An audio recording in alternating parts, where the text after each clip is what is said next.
ఎన్నికలు వచ్చేసరికి మన ఎలక్టోరల్ డిస్కోర్స్లో మన దేశంలో ఉన్న మహానగరాలు, బెంగళూరులో నీటి కొరత, చెన్నైకి వరద ముప్పు, ఇవి వస్తాయో లేదో తెలియదు, కానీ తప్పనిసరిగా చైనా వస్తుంది, పాకిస్తాన్ వస్తుంది. చైనా పాకిస్తాన్లు లేకుండా మన దేశ ఎన్నికలు జరగవు. పాకిస్తాన్లో భారతదేశం లేకుండా ఎన్నికలు జరగవు.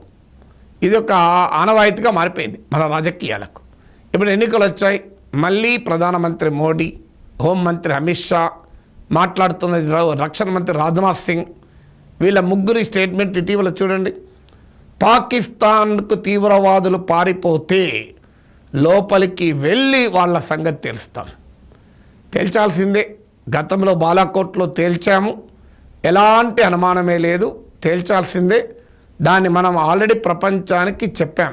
రైట్ టు ప్రియంప్టివ్ స్ట్రైక్ అంటే తీవ్రవాదులు మన దేశం పైన దాడికి ఉపక్రమిస్తుంటే చూస్తూ ఊరుకోవాల్సిన అవసరం ఏ స్వతంత్ర దేశానికి లేదు, ఏ సార్వభౌమాధికారం కలిగిన దేశానికి లేదు. No sovereign country keep quiet. ఇది యుఎన్ చార్టర్ కూడా అంగీకరిస్తుంది. Preemptive strikes in self defence, ఆత్మరక్షణ కోసం ముందస్తు దాడుల్ని ఐక్యరాజ్య సమితి చార్టర్ కూడా అంగీకరిస్తుంది. అందులో మోడీ చెప్పినా, రాజ్నాథ్ సింగ్ చెప్పినా, that is the establish state of international law. అందుకే మనం బాలాకోట్లో పాకిస్తాన్ భూభాగంలోకి వెళ్ళి కూడా తీవ్రవాద స్థావరం పైన దాడి చేసింది మన ఇండియన్ ఎయిర్ ఫోర్స్. దీన్ని యునైటెడ్ నేషన్స్ ఎక్కడ తప్పుపట్టలే. అంటే ఇది భారతదేశానికి ఉన్న సావరిన్ రైట్. కానీ ఇలాంటి international issue, foreign policy issue మన దేశ ఎన్నికల్లో పార్టీదాన్ ఇష్యూ అవుతుందా? దీంట్లో భిన్నమైన అభిప్రాయాలు ఉండడానికి అవకాశమే లేదు. రాజకీయ పార్టీల మధ్య డిఫరెన్స్ ఆఫ్ ఒపీనియన్స్ స్కోపే లేదు. This is the principal which United nations uphold. This is the principal which Indian foreign policy uphold. ఇక్కడ ఫారిన్ పాలసీ విషయంలో మోడీ, రాహుల్ గాంధీ, బీజేపీ, కాంగ్రెస్, కమ్యూనిస్ట్ లేరు. భారతదేశం ఒక్కటే ఉంటుంది. అది భారతదేశ విదేశాంగ విధానం. ఇందులో భిన్నాభిప్రాయం ఉండటానికి ఆస్కారమే లేదు. దాన్ని మరి పొలిటికల్ కంటెస్టేషన్లో ఎందుకు తీసుకొస్తున్నారు? ఇప్పుడు సిఏఏ ఉంది, ఉమ్మడి పౌరస్మృతి ఉంది, నిరుద్యోగం పెరిగిందా తగ్గిందా, ఆర్థిక అభివృద్ధి బాగుందా బాగాలేదా, these are all matters of political contestation. కానీ ఒక దేశ రక్షణ, దేశ విదేశాంగ విధానము అనేది they are not issues of partisan conflict. అంటే రాజకీయ ఘర్షణకు అవి అంశాలే కావు. కానీ సాక్షాత్తు ప్రధానమంత్రి, రక్షణ మంత్రి ఎలక్టోరల్ డిస్కోర్స్లో, అంటే దేశం ఐక్యంగా ఉండాల్సిన అంశాలను దేశం విడిపోయి ఎన్నికల సమయంలో పార్టీలుగా విడిపోయే సమయంలో వాటిని అంశాలుగా మార్చడం బీజేపీకి రాజకీయంగా ప్రయోజనం కలిగిస్తుందేమో, కానీ మన దేశానికి ప్రయోజనం కలిగించదు. అందుకే మీరు మెచ్యూర్డ్ డెమోక్రసీస్ ఏవి కూడా ఇలాంటి దేశ రక్షణ, ఫారిన్ పాలసీ అనే అంశాలని వాళ్ళ ఎలక్టోరల్ డిస్కోర్స్లోకి తీసుకురారు. రాజకీయ పార్టీలు మీరు ఎక్కడన్నా మెచ్యూర్డ్ డెమోక్రసీ చూడండి. ఇక ఒక్క పాకిస్తానే కాదు, ఇప్పుడు చైనా కూడా వచ్చేసింది. సో మోడీ హయాంలో చైనా ఒక్క ఇంచు కూడా తీసుకోలేదు. మోడీ హయాంలోనే కాదు, ఎవరి హయాంలో కూడా తీసుకోకూడదు. తీసుకుంటే దేశం స్పందించాల్సిందే. అందువల్ల ఇప్పుడు ఆ చైనా విషయంలో వెంటనే కాంగ్రెస్ లేదు, చైనా వాళ్ళు ఆల్రెడీ కొంత భూభాగాన్ని మన లోపలికి చొచ్చుకొచ్చారు, ఇప్పుడు చైనా వాళ్ళు ఏం సంగతి తేలుద్దాం. సో చైనా వచ్చింది ఎలక్షన్లో. చైనా పాకిస్తాన్ తాజాగా శ్రీలంక వచ్చింది. విచిత్రం ఏంటంటే, నేను దీనిపైన మాట్లాడాను, కచ్చితీవు దీవుల సమస్య పైన మాట్లాడాను. కచ్చితీవు దీవి ఏంటి? భారత Sri Lanka border, international maritime border line పైన ఉన్న ఒక ఐలాండ్. ఆ ఐలాండ్లో శ్రీలంక వాసులు నివసించరు, భారతీయులు నివసించరు. కానీ అది 1974-76 అగ్రిమెంట్స్లో భాగంగా ఆ భూభాగం శ్రీలంకది అని రెండు దేశాలు గుర్తించాయి. సో రెండు దేశాలు 50 ఏళ్ళ కింద గుర్తించాయి.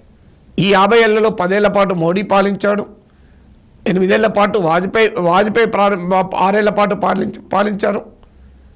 ఆ తర్వాత జనతా పార్టీ 3 ఏళ్ల పాటు, అందులో అటల్ బిహారీ వాజ్పేయి విదేశాంగ మంత్రి పాలించారు.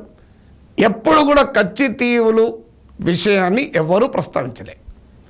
తమిళనాడులో మాత్రం రాజకీయ పార్టీలు ఎన్నికల సమయంలో అవసరాల కొరకు భావోద్వేగాలు రెచ్చగొడుతుంటారు. ఎందుకంటే అక్కడ ఒక ప్రాక్టికల్ ప్రాబ్లం ఉంది. తమిళనాడుకు చెందిన మత్స్యకారులు వెళ్ళి కచ్చితీవుల్లో కూడా చేపలు పడతారు. ఆ భారత శ్రీలంక ఒప్పందం ప్రకారము కచ్చితీవులు శ్రీలంకకు చెందిందని చెప్పినప్పుడు మత్స్యకారులకు ఫ్రీ యాక్సెస్ ఉండాలని అంగీకరించారు. కానీ అడపాదడప వాళ్ళు వెళ్ళినప్పుడు శ్రీలంక వాళ్ళు అరెస్ట్ చేస్తూ ఉంటారు. ఇది పంచాయతీ. ఈ పంచాయతీ తెలుసుకోవాల్సిందే, అనుమానమే లేదు. మన ఇండియన్ ఫిషర్మెన్, భారతీయ మత్స్యకారులకు కచ్చితీవుల్లో కూడా చేపలు పట్టే హక్కు ఉండాల్సిందే. కానీ ఇప్పుడు దేశ ప్రధానమంత్రి కచ్చితీవుల్ని కాంగ్రెస్ వాళ్ళు ఇచ్చేశారు శ్రీలంకకు అని.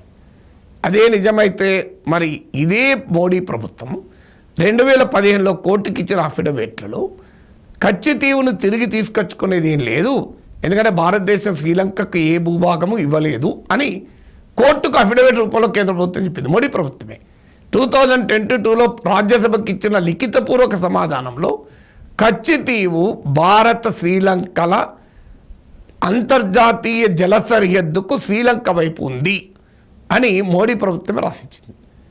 మరి అధికారికంగా 2 సందర్భాల్లో మోడీ ప్రభుత్వం ఇది శ్రీలంకకు చెందిందని ధృవీకరించి సరిగ్గా ఎన్నికలు వచ్చే సమయంలో తమిళనాడులో సీట్లు ఓట్లు కావాలని ఇలాంటి సెన్సిటివ్ ఫారిన్ పాలసీ అంశాన్ని తీసుకొస్తే ఏం జరుగుతుంది?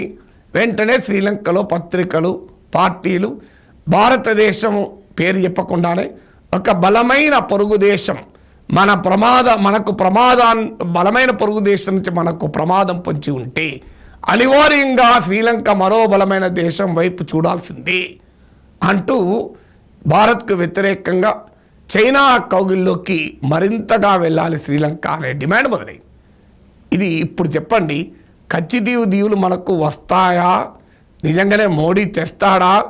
కచ్చితీవులు తెచ్చేటటువంటి 10 ఏళ్లలో ఎందుకు 2 సార్లు కోర్టులో ఒకసారి, పార్లమెంటుకు ఒకసారి మనది కాదని ఎందుకు చెప్పింది మోడీ ప్రభుత్వం? ఇప్పుడు ఎన్నికల సమయంలో తీసుకొచ్చారు. రోహింగ్యాలను హైదరాబాద్ మున్సిపల్ ఎలక్షన్ల సమయంలో తీసుకొచ్చి మళ్ళీ వదిలేసినట్లు. ఇప్పుడు దీనివల్ల జరుగుతున్న ప్రయోజనం ఎవరికి? భారతీయ జనతా పార్టీకి ఎన్నికల్లో ఓట్లు పడవచ్చు, కానీ దేశానికి ప్రమాదం కదా.